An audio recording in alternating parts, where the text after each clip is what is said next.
Imaginez découvrir une usine secrète de missiles en plein cœur d'un pays considéré comme l'un des plus stables du Moyen-Orient.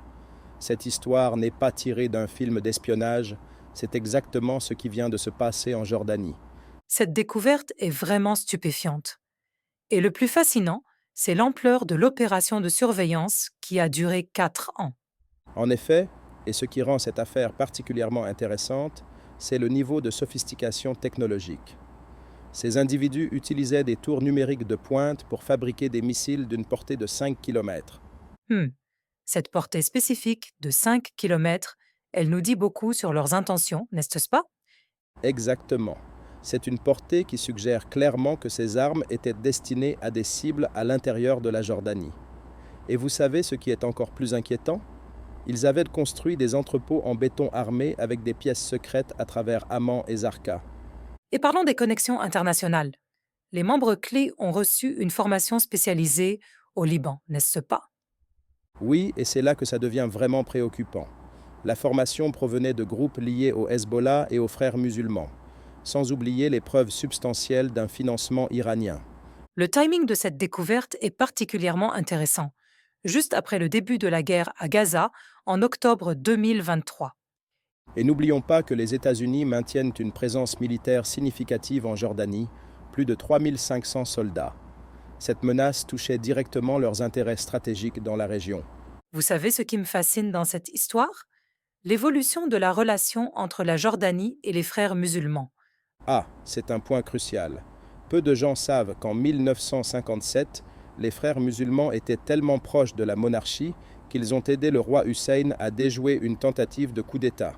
Comment sommes-nous passés d'une telle alliance à la situation actuelle? C'est une transformation qui s'est produite progressivement. Le point de bascule majeur a été le traité de paix de 1994 avec Israël. Mais ce que nous voyons maintenant représente une rupture complète avec l'approche traditionnellement non violente des frères musulmans en Jordanie. Et cette évolution technologique des groupes non étatiques, elle change complètement la donne en matière de sécurité, non? Absolument. Nous assistons à ce que les experts appellent une démocratisation de la technologie militaire. Ces groupes peuvent maintenant accéder à des équipements sophistiqués disponibles dans le commerce. C'est un changement fondamental dans le paysage sécuritaire.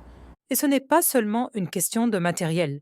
Les réseaux de transfert de connaissances semblent incroyablement développés. Exactement. Nous regardons un réseau complexe de connexions internationales.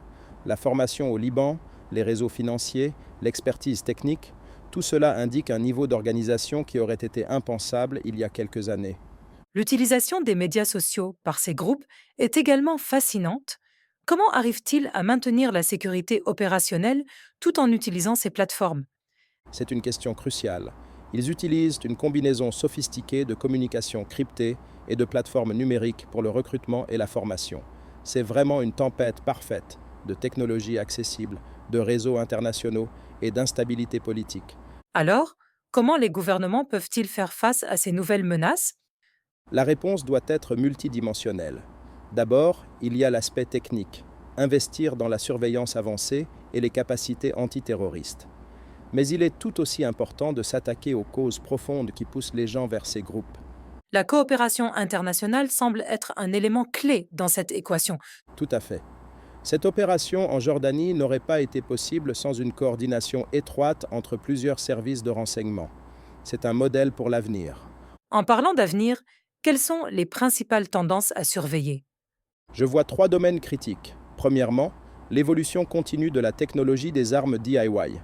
Deuxièmement, la sophistication croissante des réseaux internationaux.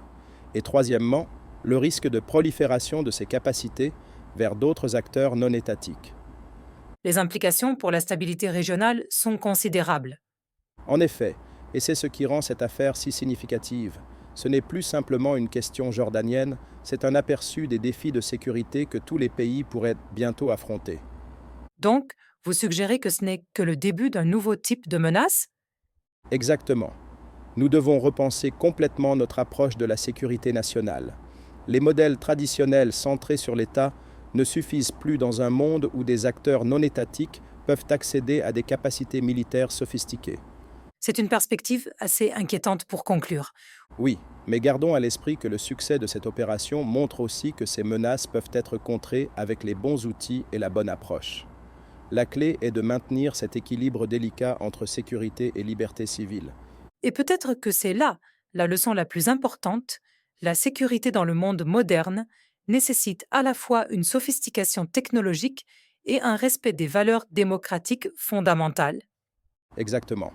Et sur cette note, nous laissons nos auditeurs réfléchir à ces questions cruciales sur l'avenir de la sécurité dans un monde en constante évolution.